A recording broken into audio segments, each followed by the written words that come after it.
Welcome back, warriors. Woohoo! We are excited that you're here with us again, week after week. It just feels like coming home in a way, being with all of you, having you be with us as you listen. Yeah. We had an amazing guest Yes. that we are going to be hearing from on today's show. Yep.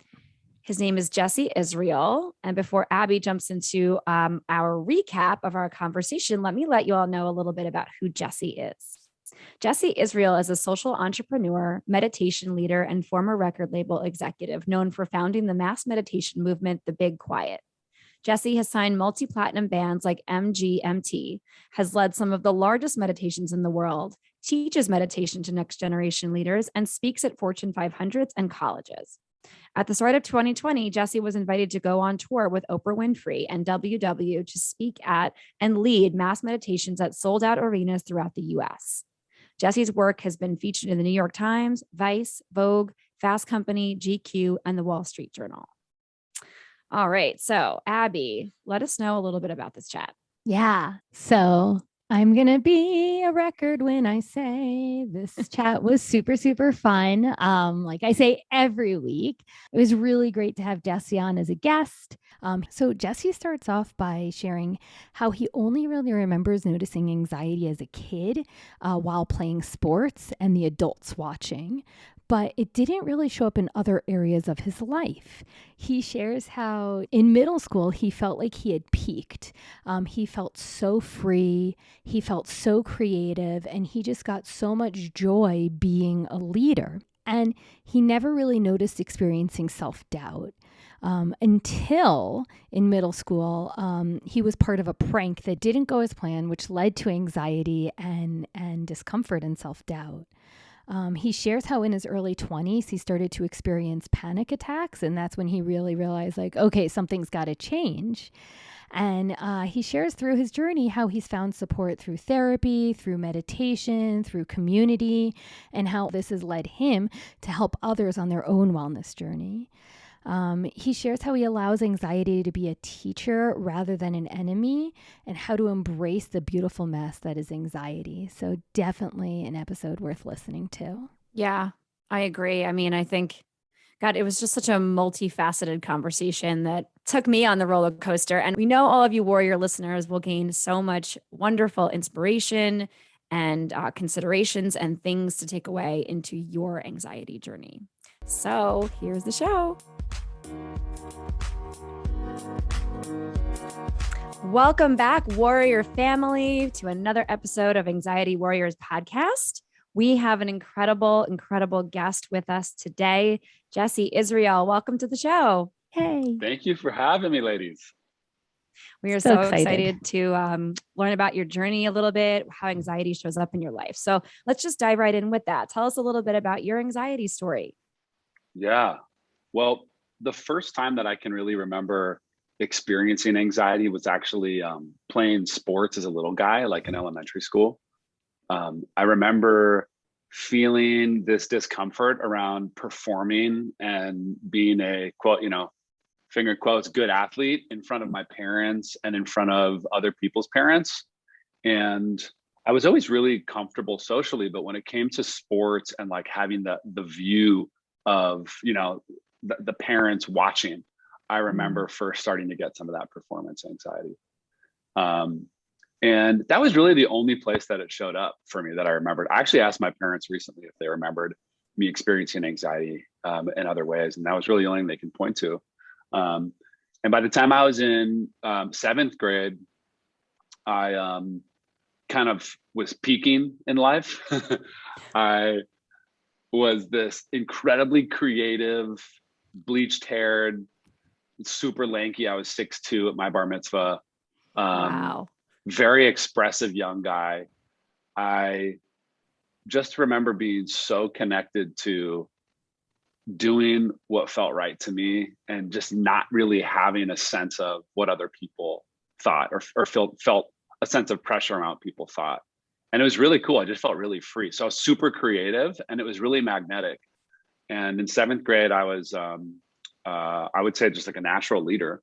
I was on this retreat with the boys and girls of my class. There was about 100 people in my class. I went to a small private school.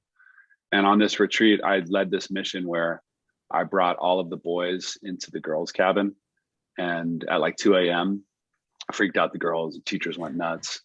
And all 50 of us guys had a blast, kind of tormenting. And it was really cool. It really kind of felt like this sense of camaraderie and brotherhood amongst all the students. And when the teachers told us that if any one of us were to make one sound or light a single flashlight, that whoever was responsible for that would be sent to sleep with the teachers. And in that sort of creative, rebellious spirit, I encourage all the students to, when the teachers left, make as much noise as possible and to just let our flashlights go crazy. And we all went nuts, and it was a mutiny. There's only 5 teachers on this trip and there was 50 boys, and we were uncontrollable. And I remember the look in the eyes of the teachers. There was this like look of fear, and it was clear that I was responsible for it. And they put me on 2 years of behavior probation, which was something that I was proud of. I was proud of at the time because it was a school record. But what it then meant was that if I got in trouble once, for the next 2 years, I'd be expelled. My parents were really upset. And being expelled would mean leaving all my friends. And, it was something that just didn't feel like an option. Also, my parents pretty much said I wouldn't be able to talk on the phone for like a year if I got expelled. That wasn't an option. And because of, I would say, some of this misguided expression and leadership, I put myself in a situation where I really kind of had to shut my mouth. And I went into therapy and, all this stuff to kind of fix the behavioral stuff. And in the process, I really remember this feeling of feeling kind of suppressed. And even though I put myself in the position where that was the case by breaking the rules, I remember really feeling kind of silenced and starting to be really concerned again about what people thought of me or my actions, because I was so hyper aware of it. And that, and this by 8th grade at this point, is when I first really start remembering having more adult feelings of anxiety and concerns about what others thought of me. And it was the first time I really started to experience self-doubt. And maybe some of this is also puberty, which was happening around then, but something definitely shifted around those series of events and the decisions that I made. And by the time I was a young adult and running a record label out of my dorm room and working really hard, a lot of that stuff just kind of got compounded. I just noticed myself often doubting my decisions and my capability, as well as feeling a lot of anxiety from just overworking and burning out and not having any tools around how to run a business as a young guy. Because my idea as a man running a business was like, you just work as hard as possible and make as much money as possible. It wasn't sustainable for me. So that's just a little evolution of kind of how this stuff came to light. And then by the time I was 23, I started having, full-blown panic attacks. And that's when I realized that I needed to, do some work. Yeah. Wow. So there's like, you paint such like a beautiful picture, right? So I have like so many different questions, but I'm going to try to organize my thoughts. So the first thing I just want to like highlight is like, you said you felt free in middle school, and like, I know that stuck out to me too. Peaked in 7th grade. What a gift, like that feeling of freedom. Oh my gosh. I just wanted to like point that out. I don't think I've ever heard anyone say that about their middle school years. Like, I know, I get it. People often respond that way. Yeah. I mean, I wish I could show you a visual. I was just bursting with creativity and really, truly, it was like the last time I can remember in my life, just not caring what other people thought. I mean, to the point where it got me in trouble, but it was liberating. Right. Exactly. You can always like tap in, I think a lot of times when people think of middle school, like it's like cringy or, oh, I wish I was confident or free or right.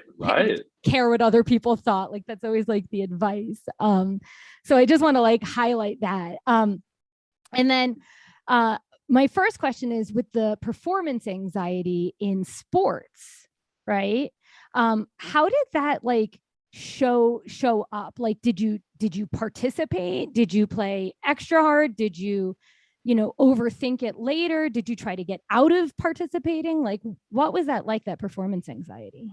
Well, the way that it showed up for me then is probably, I would say, is pretty much lined up with how I've continued to address that type of thing throughout my life, which was that I shied away from it. So although in PE, when I was in PE with no parents watching and I was really comfortable with my group of friends, I'd crush it on the basketball court. Yeah. But when we were playing in the sports league where it was boys I didn't know and parents I didn't know, and I could feel that anxiety come up, I really shy away and I would kind of hide from the ball. Yeah. That was the way that I went about it. So then sports, these more public styles of sports became something that I dreaded. Right. Right. So there's still like a billion thoughts that I have, but the next thing that I want to just really talk about a little bit is that power struggle in middle school, right? Because the thing is that you were being a leader, and rather than the teachers acknowledging, okay, he's a leader, let's build him up in that, but help him with direction on how to do it, like, so he understands how he impacts others. Instead, it was like a 2-year punishment. Right. Yeah. And right. so as an adult, I guess, like, what I don't even know my question so much is just like, it's like adults have a lot of power, and who knows if they had helped you harness that leadership then, right? Rather than like punishing you and making you feel like if you messed up, that's it, you're out, you lose your friends, you lose your phone, you lose your connection. Like, right. It's something that I'm going to talk to my parents about in a couple of weeks, actually, because I've been doing some work with the coach around some of this stuff, which is why it's so present to me and why I'm sharing it here. And I want to talk to my parents about that, because I can imagine that I put them in a situation where they were just really frustrated because I've been getting in trouble for years. Yeah. And I really just pushed it to the edge. And I think in many ways they were fed up. But I did this exercise 2 weeks ago where I wrote a letter to my parents as 8th grade me. I didn't share it with my parents yet, but I wrote a letter to my parents, and it was like a, hey, mom and dad, this is what I'm feeling and this is what I need letter. Yeah. And I've never done any of these types of exercises before. I haven't looked at my past much. But in this exercise, what was coming up for me was this feeling of, mom and dad, I feel really scared and I feel really held back. And I know that I have some really powerful gifts to share, but I know that sharing them is hurting people. Can you help me figure out how to do this in a way where I can use my gifts without hurting you and others? Wow. And look, today, I think as a 37-year-old man, that'd be a little bit of a cop-out. But I think as an 8th grader, I didn't really fully have the tools to understand how to navigate it. And didn't fully know how to take responsibility for my actions, but also felt a lot of good in the leadership, because I loved how much it connected the boys' students. Getting in trouble would create this sense of camaraderie amongst all the group of boys, because you could have the nerdy group, the jock group, whatever, the punks. We all would do these things together, and I loved the sense of community that was formed in that. So I felt a lot of good in it. But anyways, so in writing that letter to my parents, it was like I felt that coming up in me. How can you help me craft this? Right. And okay, I don't know what the solution would have been, but well, I will say, because I know that we have a lot of parents that listen to our podcast, and what I will say is, like, your behavior based on my little understanding of neuroscience and brain development was totally appropriate. What adolescent brains do is push boundaries, right? That's how we keep evolving, is a lot of it stems from the adolescent brain and like the seeking for creativity and the pushing boundaries and everything. And so sounds like what the grownups needed to do was know a little bit more about brain development and be like, okay, we see this behavior, let's just help guide him, because what you were doing was totally appropriate for that age. That's cool to hear. Yeah, I was going to say, because I have, again, I want to say very little knowledge of neuroscience as well. But right, as mindfulness teachers, and people who've been studying children for a very, very long time, I think Abby and I are somewhat uniquely, equipped, or understanding at least of that time period and what's going on with not just physically, but what's going on emotionally with adolescents and children. So a couple of things came up I wanted to bring up too, which, and you said it, both of you said it again, which was like the expectations of adults, and then the sort of not fair, and I am going to be as bold and say it wasn't a fair punishment, right, for a child of that age. Because, and it's interesting because you said you peaked in 7th grade, that you were, a 6'2", was it, at that age? Yeah. Right. So like Yeah. my what went through my mind when you were sort of beautifully painting that picture was like, when younger children, right, misbehave, air quotes, or they screw up or something, they don't do something appropriate, again, more air quotes, their punishments tend to be a little bit, more appropriate, because it's like they're little, they're still kids, right? People look at them a little bit differently. But then all of a sudden there's this shift when kids get to middle school. And I've sort of seen this a lot with my work with elementary school teachers, and then with middle school teachers. And I know Abby's like nodding. It's the same thing. Like, and it seems like the punishments go from like, like hardly anything to, oh my gosh, now you're expected to be an adult and behave more adult like, and you'd better start growing up right now, right? And I think a lot of times, because preteens at that age are experiencing such a big growth spurt in many cases, they wind up being looked at by adults, by teachers, by other adults in the building, parents, as like, oh, you need to start growing up. You need to start, acting like a man or a woman, or act like a young lady or young man. And it's just like so misguided. And so I really appreciated you both of you kind of re-bringing that up. And like, yeah, that 8th grade you letter, that sounds like something that hopefully is going to be really impactful for everybody. Thank you for sharing this perspective. It's great. It's really valuable to hear, because the coach that I've been working on with this stuff has really kind of encouraged me to take responsibility for my actions around it. Because the story that I've had around it for a while was, I was just being expressive and young and doing my thing, and then I got silenced. And the perspective shift that she's been encouraging me is, no, you weren't being considerate of your fellow students, the parents and the teachers, and that, you need to take responsibility for those actions. And I hear that too. But it's really nice to also have a little bit of space to be like, well, actually, you were pretty young, and this is like, this was you being young and exploring your gifts and making sense of that age. Yeah. So there's a sense of relief in that, and I appreciate that. I love how this podcast turned into a Jessie therapy session. They all do. It's bizarre whenever we hear that. I'm like, I could literally therapize. No, I know that's not a word. Not a single soul. I'm just barely getting by as a human myself. So I just want to reiterate that. All right. I appreciate the input. So share with us a little bit about how anxiety either showed or shows up in your mind, your body, and your behaviors.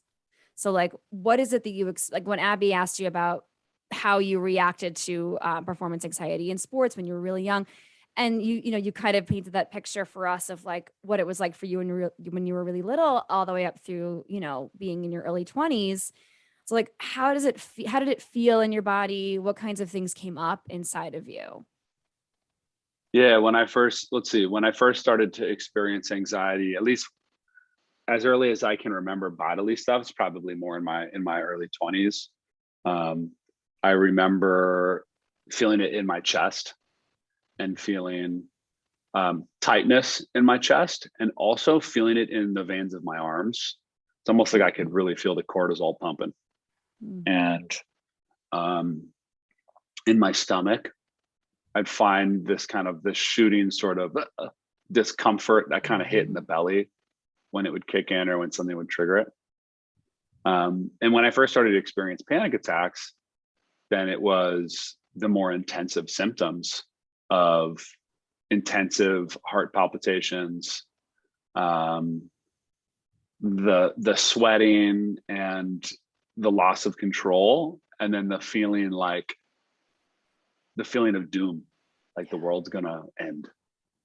And shout out to anybody who's listening who's experienced panic attacks before.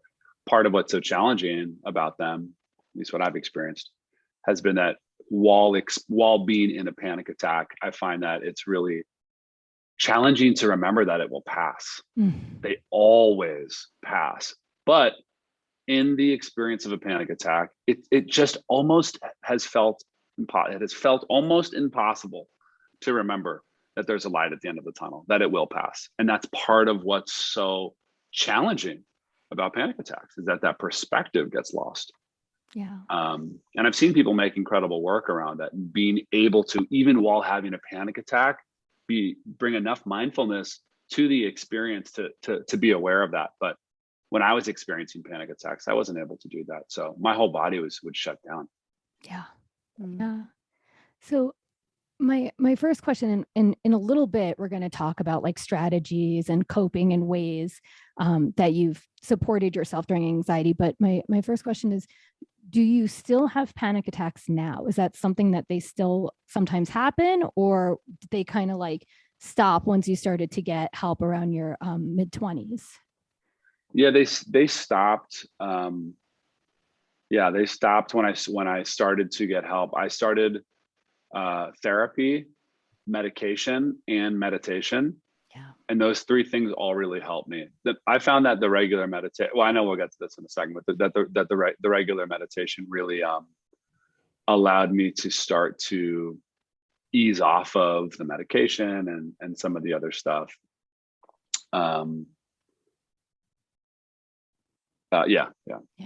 Yeah. And so, okay. So another question, and again, we'll get to the meditation and the therapy and the coping more, but so it was around 23 when you had the panic attack. And my first thought is like, you're in college starting a business. Like, that's fucking incredible, right? Like, right. And you're thinking like, I'm not doing enough, right? And I mean, first of all, like hearing that story, like, you know, I'm 39 and starting a business.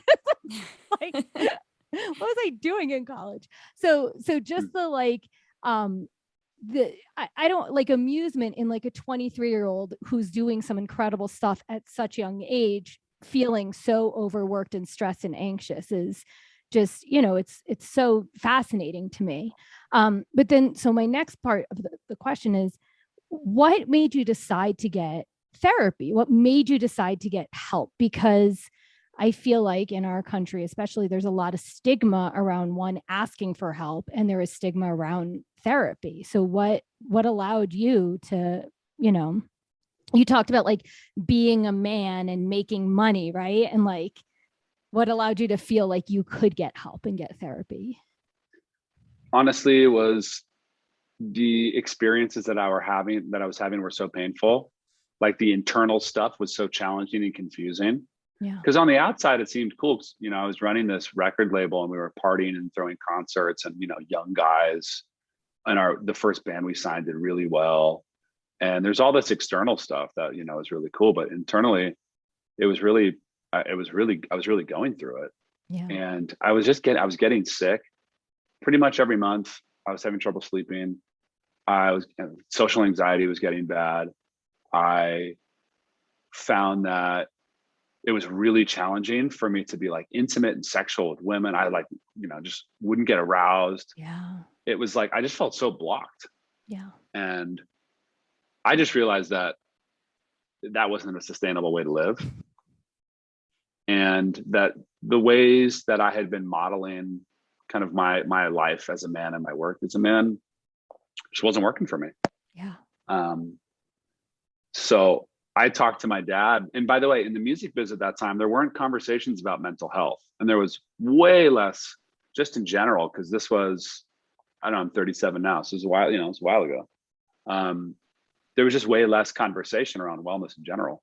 Mm-hmm. So it didn't feel like it was an external thing. It felt like it was more of an internal process to explore. But I have amazing parents, even though Agreed. they threatened to take my, yeah, Abby knows them. Even though they threatened to take away my phone for 1 year period if I got in trouble. I do have amazing parents. They really quick. We're talking about like, you know, a landline, right? We're talking a landline for sure. Yeah. Okay. I mean, when you said you were 37, I was like, oh man, I'm like, is this person a lot younger than us? And then you said it a couple of times. It's like, okay, yeah, just like us. He's an 80s baby like us. Yeah. Okay. So very different for the kids today. Oh yeah. No, and for those for the youth that might be listening, the landline was the holy grail. I mean, I didn't have a cell phone. That landline was everything. Everything. Mm-hmm. And I had a serious crush at that period of my life, and not being able to talk to her about who knows what we would talk about on the phone for 7 hours every night. Yes. But Yo. fall asleep with the landline on the pillow. Yeah. Anyways, my parents were awesome. So I was able to share with them what was going on. And my dad suggested that I check out meditation because he was really into Buddhism. He was, he loved as a Jew, he loved the Buddhist philosophies and was kind of exploring this middle ground between the two. And he suggested that I check out meditation. Thought it would help with my stress. So I went to like a free meditation seminar at Shambhala when I was in my earlier mid-20s, and realized that it was incredibly helpful. Just a short period of time practicing a daily quiet practice was really helpful, and started to make meaningful progress, and also felt like there were other ways to explore it beyond having the internal practices, and had experience with therapy from when I had my behavioral issues, and went from really hating that therapist when I was in 8th grade to wind up really loving them later on in high school. I went back into therapy when I was a senior and loved that therapist. So I was able to go, okay, cool. I'm exploring this internal stuff with meditation. It's helping. And I want someone that I can talk to and explore this with. Grateful for the resources to be able to have access to a therapist. Yeah. That's real. Yeah. And got to do both. And also that therapist prescribed or recommended that I meet with a psychiatrist that was able to prescribe an SSRI to me. That is a whole other conversation because I have so many thoughts there. But at that time in my life, I found that to be really helpful as well. Yeah. So there were a handful of things that led me to feeling like I could lean into support. And I'll tell you this, in a short period of time, I realized that, especially when it came to opening myself up to help in these ways, that it was just a way to access more of my power and more of my masculine power. And it wasn't this like, soft guy wellness stuff that I maybe, always kind of thought of, or that I think a lot of men still think of. For me, it was like, no, this is actually a way for me to tap more into my masculinity, more into my power and potential. And then as a result, the way that I was able to enhance my life, not only by experiencing more internal joy, but just everything changed for me in the workplace. I was way more creative and just getting way more done, just innovating. And so much changed for me with meeting women and with dating and just with exploring my own sexuality. That was really powerful. And I opened up socially. So, there was so much good that enhanced the things that I always kind of valued as a man. Yeah. But I never thought that these things would help, improve them in those ways. Wow. It's so just powerful, that ripple effect, right? Like it took so much for you to get there. And fortunately you had like an awesome dad who was like, hey, try this. And it led you down this path, but it just rippled out to so many different areas, which is just, it's so powerful. It's like therapy doesn't only help with anxiety, right? It helps in all of these facets of life. So thank you for sharing that. Yeah. Right. Sure. You've shared so much already about these powerful practices that seem like they're regular for you, like meditation. You mentioned medication, speaking with therapists. So like, share with our listeners. A lot of folks are always asking us, like, what are some like in the moment now things that we can do to cope with our anxiety? And so whenever you do notice your anxiety kind of starting to creep in or spike a little bit, what are some of your favorite like go-to practices, or maybe just one or two? Yeah. Well, for me, it's probably the most challenging, but it's also the most meaningful when it comes to moving through anxiety.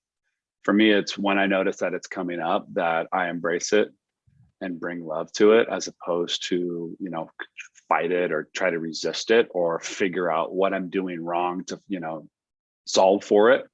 And I understand the tendency to want to do that.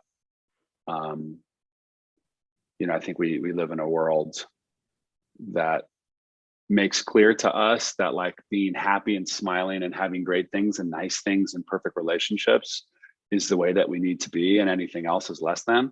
So it's easy when we feel anxiety to be like, this feels uncomfortable. I need to get rid of this right away. What do I do? What am I doing wrong? Right.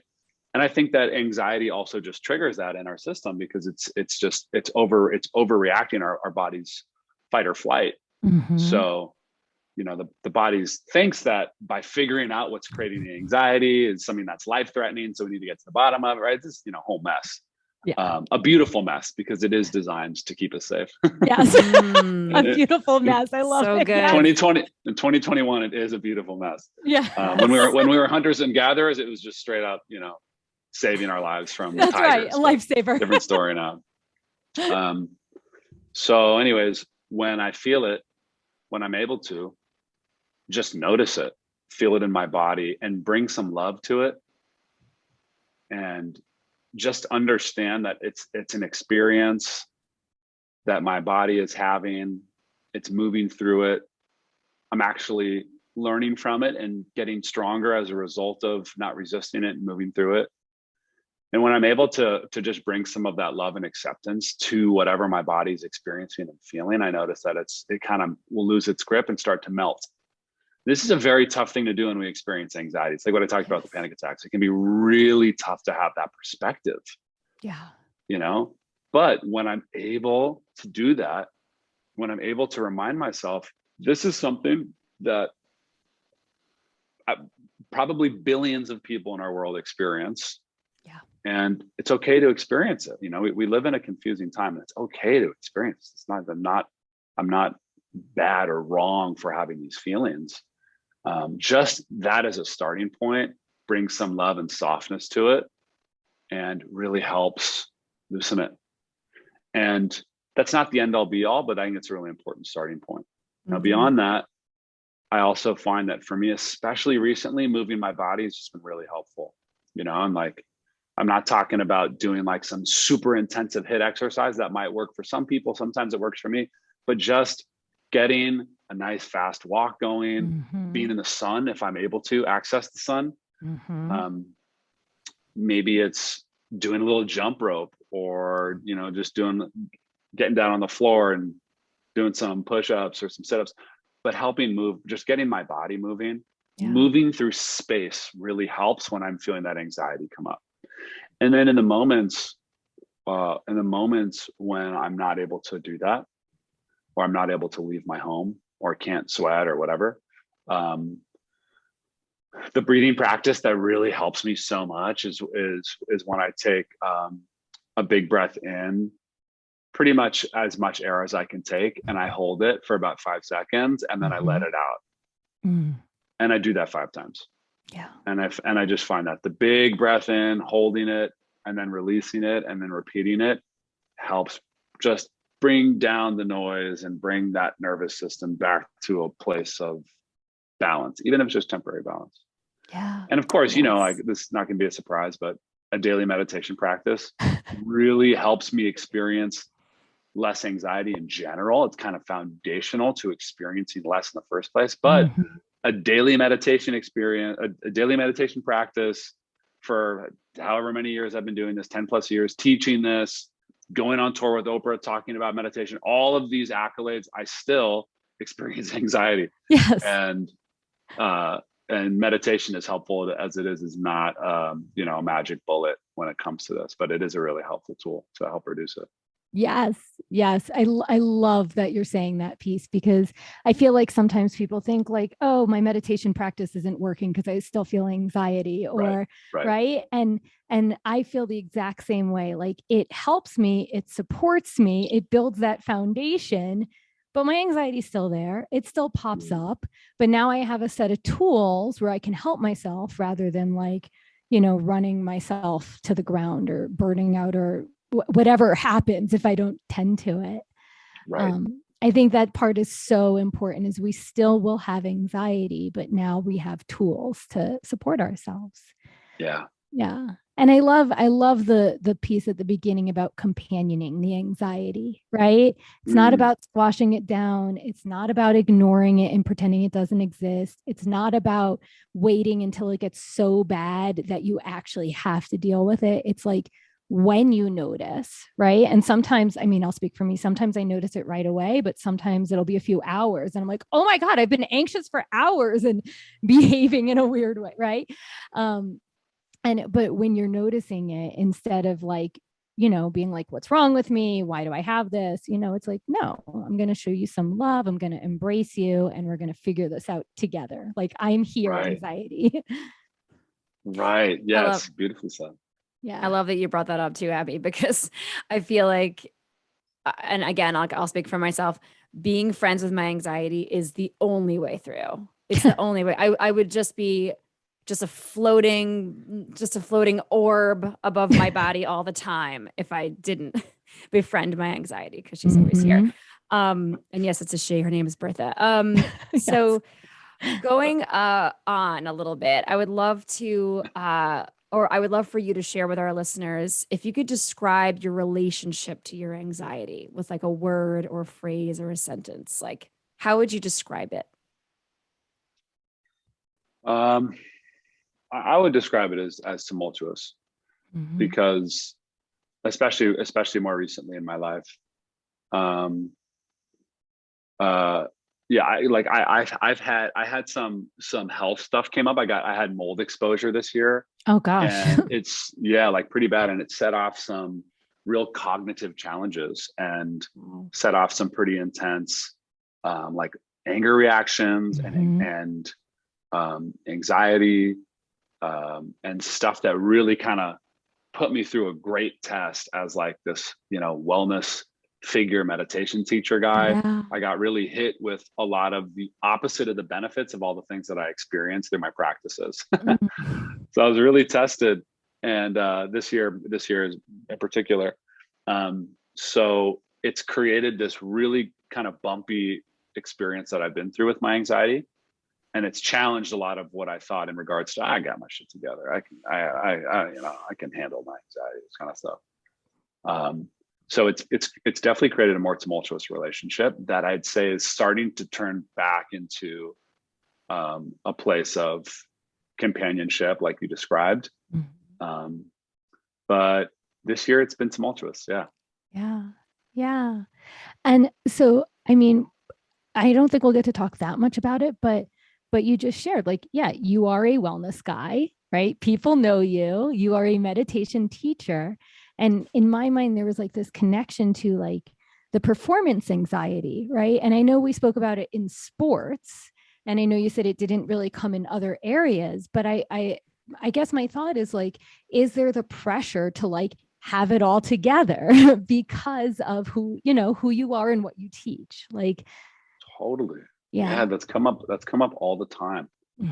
And I've had several moments in my career doing this work where it's really been kind of smashed into me that I need to let it go, because it's exhausting to try to live into this role of what I always thought a wellness figure or a meditation teacher was supposed to look like. Love, light, healthy and glowing, and always in a great mood, always having the answers to anybody's problems, never having my own problems. Yep. But I'm a Scorpio moody motherfucker. And it's part of what makes me special as a teacher and relatable, but it's definitely part of there are things about me that are just very unlike, what I always thought a meditation teacher was supposed to look like.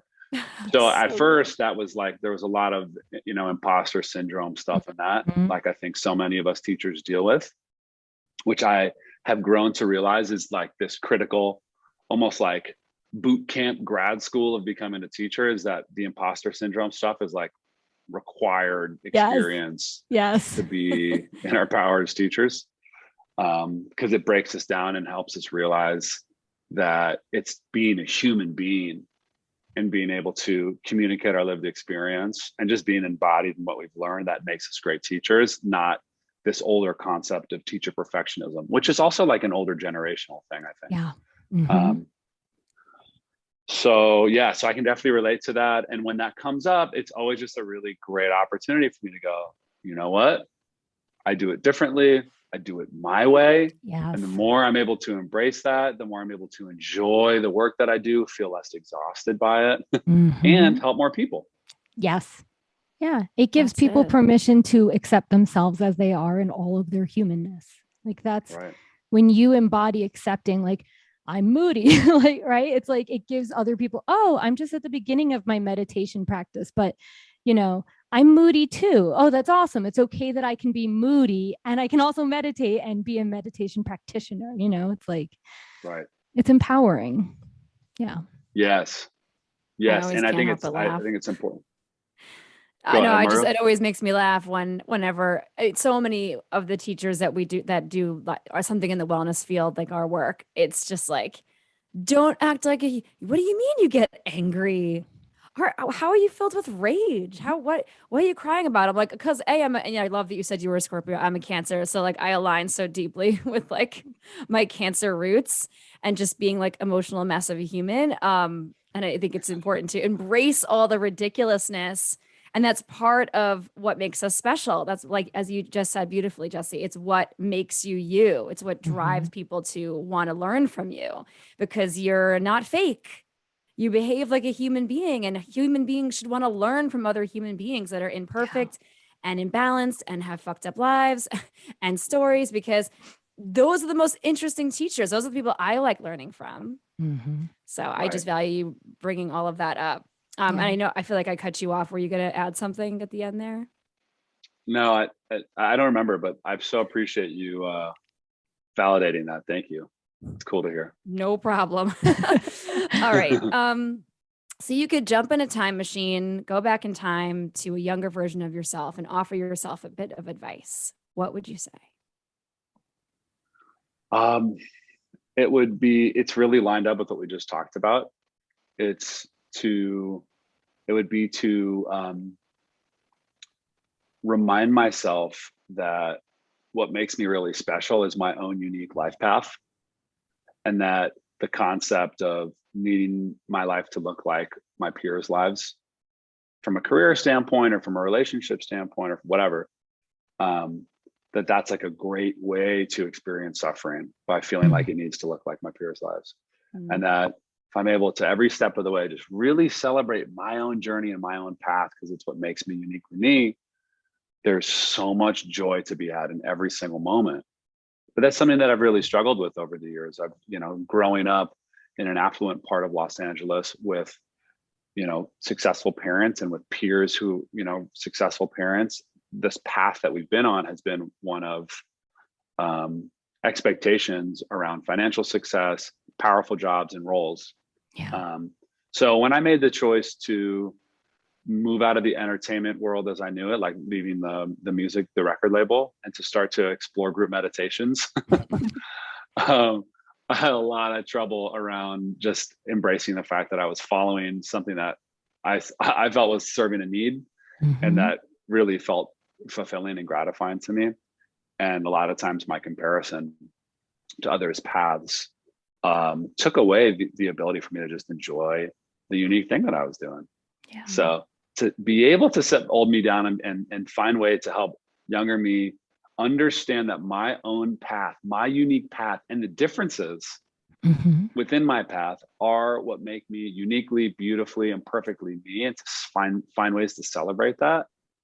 I think it would have, if I was able to actually embody that, I think it could have helped with a lot of pain along the journey. Yeah. It's beautiful. But I still struggle with that. So, that's advice that I could give younger me, and then I could give current Jesse too. I'll take that advice too. Yeah, I was gonna say that's the best kind of advice that lives in the past, or would have been great, but also serves us now. That's what makes it good. Oh, so good. All right. So final question before we jump into some fun lightning round, get to know Jesse Israel like questions. What does being an anxiety warrior mean to you? See, to me, being an anxiety warrior is really about finding a loving relationship with my anxiety. It's really about welcoming it feeling it, having conversations with it, bringing love to it, and treating it more like a teacher and more like a strengthener than like an enemy. Yeah, I love that. It's like looking at it as a teacher. Like, what are you teaching me now? It's awesome. Right. All right. Well, are you ready for some lightning round?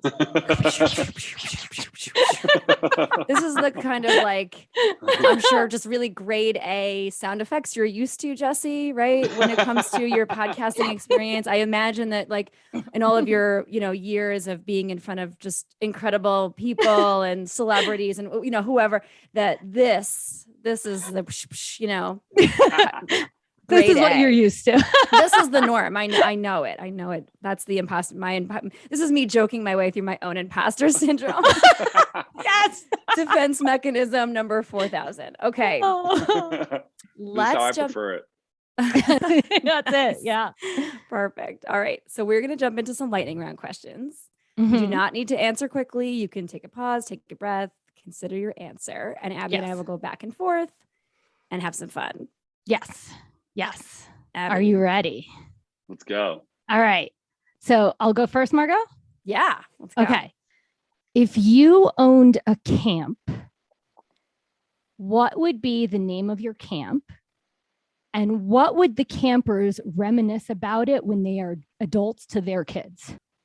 It would be called Camp Explosion. I don't know why. It's just what came to me, lightning round. And the idea with the camp would be that we would do all these huge group activities together, like giant group bike rides and giant dance parties and like 500-person cooking classes. And it would just be about creating big energy with each other. And what they would reminisce about with their kids would be how powerful it felt to contribute and to create with other people. And what I love about big group activities is that people kind of have to participate, and that in doing so, it allows people to go, oh yeah, I got some gifts I can give, like tap into some power that otherwise might not be accessed. So I feel like when they were reminiscing about it with their kids, that they would be like, I learned some skills and access some of my power that I didn't know existed before. That's what I got out of summer camp for myself. So I don't want that for others. I love that. Camp Explosion. Camp Explosion. All right. Where my mind went. I heard explosion. I thought about danger and just like, this is not my camp. But all right. Everything you said sounded great though. Yeah. We're ready for you to start the camp. We'll be some counselors there. Yeah. Can it be for adults too? Like, can we? Oh yeah, that could work too. That sounds really good. Although I mean, yeah, the name, I have to come around to it. I can't think of almost anything but actual explosions. All right. So do you have any hidden talents? Yeah, I do. I play piano. I cover R&B songs on the piano. The one that I'm best known for, which people often request, is Pony by Genuine. Oh my God. Stop it right now. Yeah, it's one of my go-to piano hits, piano karaoke hits. Oh my God. Abby, you better follow up. Okay. Will you sing us your favorite line or 3 lines from Pony? We'll give you the backbeat. Yeah, Just kidding. I won't do that. I'm just a bachelor. I'm looking for a partner, someone who knows how to ride without even falling off. I'll stop there because it starts to get excited. I went back to 8th grade dance right there. Honestly, so good. Totally. Oh my gosh. Totally. That was brilliant. Awesome. Okay. Yeah. All right. All right. Me or you? You. Okay. That follow-up doesn't count. Okay. Okay. But now I got inspired. So in high school, when we got yearbooks, a lot of us won superlatives. So 1, did you win any superlatives and what were they? And 2, what should you have won? Ooh. I did. I got one. Mine was mine was a dig on me. I drove this big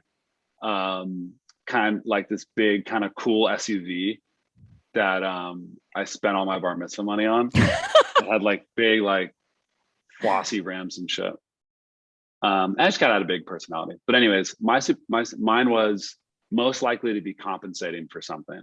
And I think it was a joke that my big car and all like the big flashy ways was a way to make up for a joke that I had a small penis. Not true, but I'll take it. I can't believe that was an option in your yearbook. Like that was something that people voted for. Yeah. I don't think it was a vote. It was like some weird system where it was like a committee of people that chose, and everyone had to approve theirs. Oh, I said, have your fun. Have your there fun. There you go. We didn't get to approve ours. Yeah. Same. Also, not everybody got one at my school too. Oh, yeah. Same here. Same here. Yeah. It wasn't like, oh yeah. So what would you have won? Yeah. What if you could give yourself one now for your high school days? I also got best fashion. I guess that's different than the superlative, but I also got best fashion, which that made up for it. Yeah.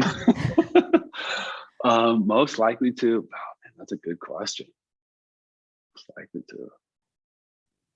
Something for whatever reason, what keeps coming to mind is when I was in 7th grade and I would crash bar mitzvahs, go to a lot of bar mitzvahs and crash bar mitzvahs. I had like some really great dance moves. And they come out now pretty heavily at weddings and just in general at parties. I just have this like big dance energy. So I don't know. I just feel like it would be, most likely to become maybe a male stripper, or most likely to be on Dancing with the Stars. All right. Those are two very different things. I just want to say I was like runner up for best dancer for my yearbook, and I was like pissed I didn't win, but it's cool. It was a popularity contest. I'm sure it was for all of our high schools. But Abby, did you ever get one? I got 4. Whoa. Wow. Yeah. I mean, it wasn't most likely to. It was like I won most talkative. Shocking. And most gullible. And done most for class. I did a lot of fundraisers for our class. And most flirtatious. Oh man. Trouble. Yeah. All right. Well, you kind of touched on, which I'm guessing that was your first car before when you mentioned the car. So I'm going to skip that question and ask you instead, what was your high school celebrity crush? Oh, Jessica Alba for sure. Oh yeah. She's still so hot. Yeah. Yes. Totally agree. Okay. My last question. Yeah. What movie would be greatly improved if it was made into a musical? I'd love to see A Clockwork Orange as a musical. Oh my god! This dystopian future, like super violent film. One of my favorite movies. Yes, a classic. Yeah, that'd be a beautiful musical.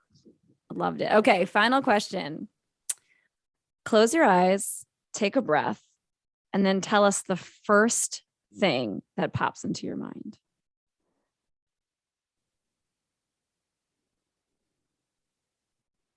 Knitwear. What was it? I think it's knitwear. I think it's because I've just seen the knitted beanie on Margot's head, but I just saw like a beautifully elaborate knitted holiday cardigan. Oh, all right. Now, is it like ugly holiday cardigan or like? That's nice. Oh, it's nice. Very okay. Cute. No, I would wear it. I would wear it to a holiday You would wear party. it. Okay, cool. Nice. Oh my gosh, this was so fun. Thank you for being playful. Yes. And getting down in the mud with us here during lightning round. So before we have you share with our guests where they can find you and how they can connect with you, we'd love it if you'd share with us a win of the week. A win of the week? Yeah, sure. Last night, I decided that I would take the night off and make no plans, didn't talk to anybody. I turned on my biomat, which is this infrared hemp mat that I love. I sat on it in my undies and I watched Tiger King season 2. Yes! And I ate a couple of keto buttercups, Yeah. and just allowed myself to just have a night like that. And I love those when I can do those. Yeah. And that felt like a big win. I'm actually probably going to do it again tonight, because I learned that I was by someone that I was at a dinner with someone a couple nights ago that was exposed to, that has COVID. Oh no. So I'm now going to be taking it easy for a little bit. So that might be what my next couple of nights look like. Yeah. There you go. Yeah. Right. And it's just permission to like relax and enjoy, and That's totally. it. I love Okay. it. Right. Great win. All right, Jesse. So tell everyone where they can connect with you, where they can find you or your work. On Instagram at Jesse is Real, my website, jesseisreal.com. And then if you're interested in the work of The Big Quiet, at The Big Quiet and thebigquiet.com. Yeah. So good. Yeah. Thank and you the Big so much. Quiet is awesome. Like I went to one experience in New York City, and I highly recommend, if you feel safe being in public during COVID, go check out one of these events for sure. It's incredible. Thanks, Abby. Yeah. All right. Well, thank you so much, Jesse, for being here with us on the podcast. We really, really enjoyed having you. Of course. Thanks to both of you for having me. Thank you. Bye. Woo! What an episode. Yes. Yes. So much great fun. re-listening. Yeah, so good re-listening to this episode. Jesse is just a very grounded presence. Yes. Yep. I hope that all the warrior listeners felt that as Mhm. well, because I felt, it felt like, I guess I feel like this about all the guests we've talked to. It felt like talking to someone that understands me and sees me, Yes. right? That's like Mhm. talking to a friend, Mhm. which I always appreciate. Yeah. Yeah. It's like, right. I mean, when we all share this thing of anxiety, right? There's this like connection, there's this community, there's Mhm. this like, it's easier to like let our guards down when we're all sharing something that we know really well. Right. Because we've been living with it forever. Yeah. Yeah. So what were some of your takeaways from this convo? Yeah, I mean, definitely a lot. It was hard for me to not ask a billion questions throughout, because I kept wanting to follow up with more questions and reflections. But I guess like the first thing is really how Jesse shared how by, doing therapy and by practicing meditation, that it actually helped him tap more into his masculinity. And he shared like the different ways that it rippled out into many different areas of his life. And I just thought that was, so powerful, because I think sometimes the stigma is like, oh, therapy is for weak people, or therapy is for females, or, like there's always this. And it actually helped him tap more into his masculinity and feel like more like a man, or more masculine. And so that to me was like a huge like aha moment and a takeaway. And then the way he explained how it rippled out, it was like, yeah, therapy isn't just there for your anxiety. It actually helps you in all these different areas of your life.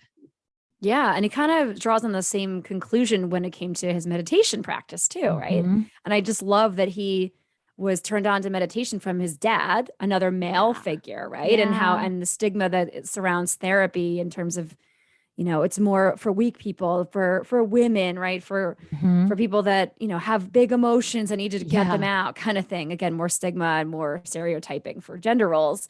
But I love that part too. That really stood out to me as well, about how that was an empowering piece, and that he's able to be a masculine figure, right? Which is hopefully going to be able to inspire more men, more people that identify as male, to get in touch with their feelings, to practice meditation, to consider therapy as a method of coping with anxiety or anything else. And I agree that when he talks a lot about creativity and how he felt like continuously tapped into being more creative when he was feeling more at home in his mind and body, right? Which therapy and meditation were able to help provide for him. Right.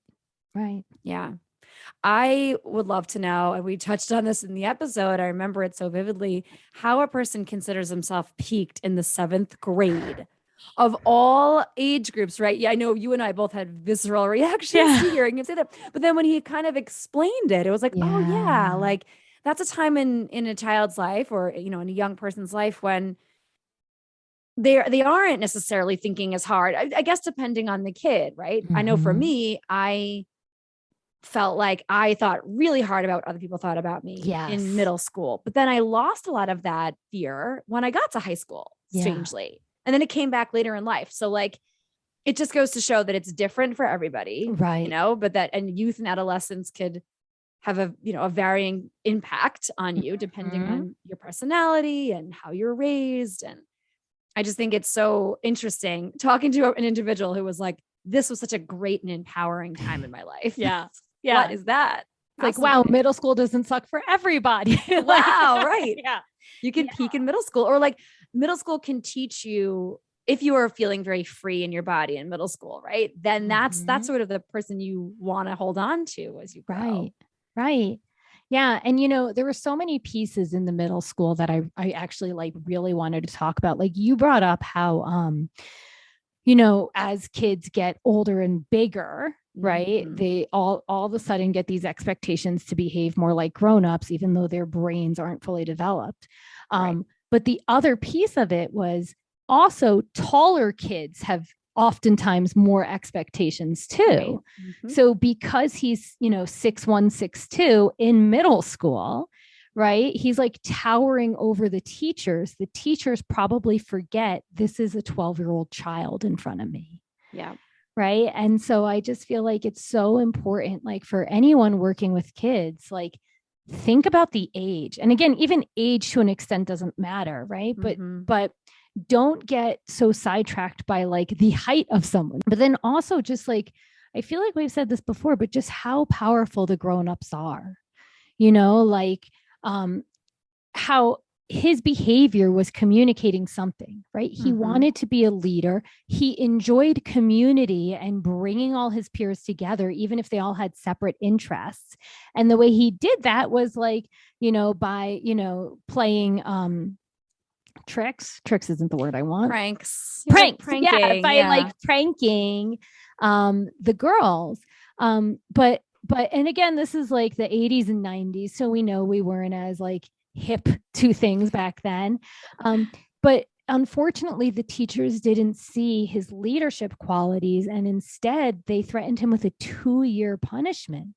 And just how that changes someone when there's always constantly this threat hanging over them for 2 years. And the threat is not like just you'll get expelled from school, but it's you will lose your friends, you will lose your phone, your parents will be disappointed in you, right? Like there was all these different threats. And so, being a leader and then being told you can't be a leader, like that's the message that a kid would probably interpret that as, right? It like dims that light or dims that creativity. It's just grownups have a lot of power when we're with kids. I mean, he said as much himself, he felt suppressed. Yeah. I mean, 2 years is a significant amount of time, right? And so you imagine how you as an adult, anyone would feel if you had over, like you just said, walking on eggshells, always this idea of being punished, hanging over your head. And what I found fascinating, which we didn't have the time to get into it with him, but like it started from when he was speaking about having the performance anxiety surrounding sports, when it was just his peers. He said he found really secure and he was able to just like kill it on the court. Yeah. But then not just parents, his parents, just parents in general, grownups, his friends' parents, he actually said at one point, right? The idea of grownups watching him had clearly an effect on him. And we learned later that, lived in an affluent area where the expectations were that you have a certain type of job, that you make a certain amount of money, that, you accumulate a certain amount of wealth and power. And clearly that was impressioned on him from a young age, maybe inadvertently, right? To a certain extent, but it always just is so fascinating for us, I think, to hear about people's, their relationship to their anxiety starting from a young age, regardless of whether or not they thought it was anxiety. Right. Is always just so interesting. I really loved hearing about the way, Jesse uses different strategies to help Mhm. deal with his anxiety in the moment. You know, Yeah. things like we've mentioned before, just with you and me, just becoming your anxiety's friend, embracing Mhm. it, showing it love, being curious about it, meditating on it, using movement, Yeah. right? Whether it's Yeah. just, you don't have to go do a cardio, he said, but you can maybe step outside, get a quick blast of fresh air and sun and Mhm. take a brisk walk. You Yeah. know, it's like there's literally endless amounts of types of movement, seated, standing, you know, full body, part of the body, that seemed to really help him. And I really resonated with that. Yeah. Yeah.